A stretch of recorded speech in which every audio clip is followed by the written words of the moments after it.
Hello friend, I am doctor Harshad Rawal MD homeopaths और मेरी channel में आपका स्वागत है मित्रों। आज का विषय है एलर्जिक राइनाइटिस, जिसको सादी भाषा में सड़ेखम बोलते हैं, सर्दी जुकाम भी बोला जाता है। और यही सीज़न में सो मैनी फैक्टर काम करते हैं। जैसे पॉल्यूशन हो जाता है तो छींकें आती है, नाक में पानी आता है, ठंड बढ़ता है तो भी यही प्रॉब्लम्स होता है, हेडेक हो जाता है, गले में खिसखिस हो जाती है और कई बार बुखार आ जाता है, नाक में से पानी और प्रवाही लिंट भी निकल आता है। तो इसको एलर्जिक राइनाइटिस बोलते हैं। और एलर्जिक राइनाइटिस 2 साल से बच्चे के लिए 80 ईयर्स ओल्ड के पीपल को ये सफर करता है। और यही प्रॉब्लम ज़्यादातर ये जो ठंड की ऋतु में ज़्यादा देखने को मिलता है। ऐसे तो ये रोग 12 महीना भी तो लोगों को ये प्रॉब्लम्स होता है, क्योंकि पॉल्यूशन की वजह से भी लोगों को एलर्जिक राइनाइटिस, नाक में से पानी आना, छींके आना और बेचैनी लगना, हाथ पैर दुखना, ये भी प्रॉब्लम्स ये पॉल्यूशन की वजह से एलर्जिक राइनाइटिस है, जिसको एलर्जिक राइनाइटिस बोलते हैं।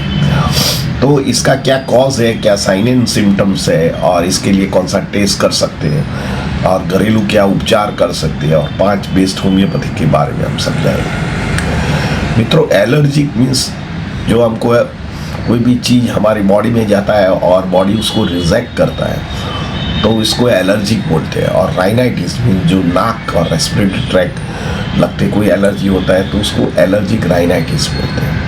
तो इसमें शुरुआत के जो सिम्टम्स होते हैं, नाक में से पानी आना, नाक बंद हो जाना, नाक में बार बार छींके आना, गले में खिसखिस हो जाना, ऐसे आँखों में भी प्रभाव होता है, आँख में से पानी आना, आँख में जलन होना, आँख में झाग आना, ये भी प्रॉब्लम एलर्जिक राइनाइटिस का रहता है। कई बार एलर्जिक राइनाइटिस में गले में खराश हो जाती है, गला बंद हो जाता है, गला भारे हो जाता है, गले में खिसखिस हो जाता है, ये भी सब एलर्जिक राइनाइटिस के ही सिम्टम्स है। कई बार दर्दी को बॉडी एक हो जाता है और उसको बुखार भी आ जाता है, कई बार हाई ग्रेड बुखार होता है और कफ भी निकलता है, गले में से ड्राई कफ भी निकलता है, दर्दी को बेचैनी लगता है, नींद नहीं आती है और हाथ पैर में उनको नमनेस और वीकनेस भी लगती है। तो ये ज़्यादातर सिम्टम्स एलर्जिक राइनाइटिस में देखा गया है। ऐसे तो आधुनिक साइंस में लोग दवा लेते हैं तो उसको टेम्पररी आराम रहता है,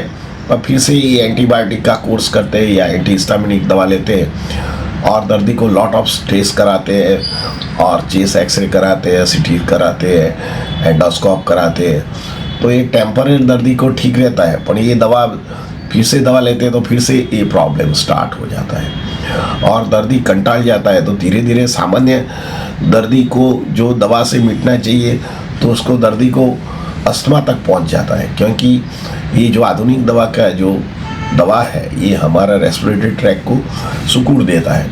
तो कई बार ब्रीदिंग करने में ऑक्सीजन प्रॉपर नहीं जा रहा तो दर्दी को घबराहट होती है, तो इसके लिए પછી पंप देना पड़ता है।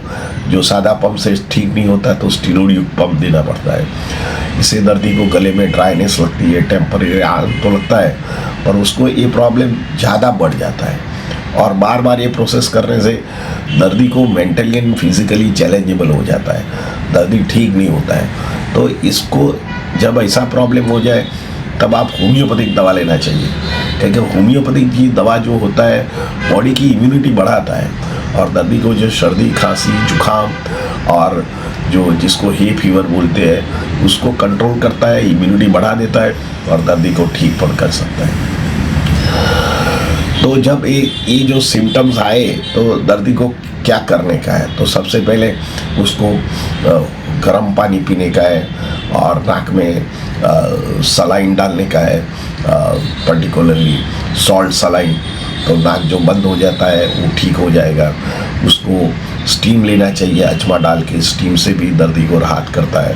बार बार गले को सॉल्ट से साफ करो और शरीर को कवर रखिए और हल्दी का प्रयोग ज़्यादा कीजिए, थोड़ी एक्सरसाइज कीजिए, सूप लीजिए और ठंडी में बने तो बाहर जाओ तब शरीर को कवर करके आप करते हो तो आपको ये एलर्जी, साइनसाइटिस और राइनाइटिस होने की संभावना कम हो जाती है। इसके लिए कौन से टेस्ट कराते हैं? तो दर्दी को एक तो सबसे पहले हीमोग्राम का टेस्ट करते हैं, दूसरा CBCS और WBC कितना है, इन्फ्लेमेशन ये भी देखते हैं। कई बार इसिनोफिलिया एलर्जिक का प्रॉब्लम है, इससे भी खून से मालूम पड़ता है। जो खून में इसिनोफिलिया ज़्यादा होता है तो एलर्जिक IgE कराते हैं, इसमें IgG या IgE पण करते हैं। तो इसकी और कई बार तो एलर्जिक का टेस्ट भी दर्दी को करना पड़ता है। पर आफ्टर ऑल करने के बाद आधुनिक साइंस में दवा तो है नहीं, तो दर्दी को एंटीहिस्टामिन दिया जाता है या कई बार दर्दी को कोई स्टेरॉइड युक्त दवा दिया जाता है और दर्दी को ब्रोंकियोडायलेटर प्रकार की दवा देना पड़ता है। दर्दी टेम्पररी तो राहत हो जाता है, पर रिपीटेशन एंड रिपीटेशन हो जाता है और दर्दी को एक स्टैग्नेंट पोजीशन में आ जाता है। तो ऐसी कंडीशन में आप होम्योपैथिक में जो 5 दवा है ये आप ज़रूर यूज़ करना चाहिए। जिन लोगों को बार बार एलर्जिक राइनाइटिस में बार बार छींकें चलती है तो होम्योपैथिक में सबाडिला का उपयोग करना चाहिए। दूसरा नंबर की दवा है जिन लोगों को नाक में से पानी आना, नाक में छींकें चलना और नाक में से लींट आना, तो जब नाक का नज़ले में नाक का प्रॉब्लम ज़्यादा हो तो होम्योपैथिक में एलियम सेपा का उपयोग करना चाहिए।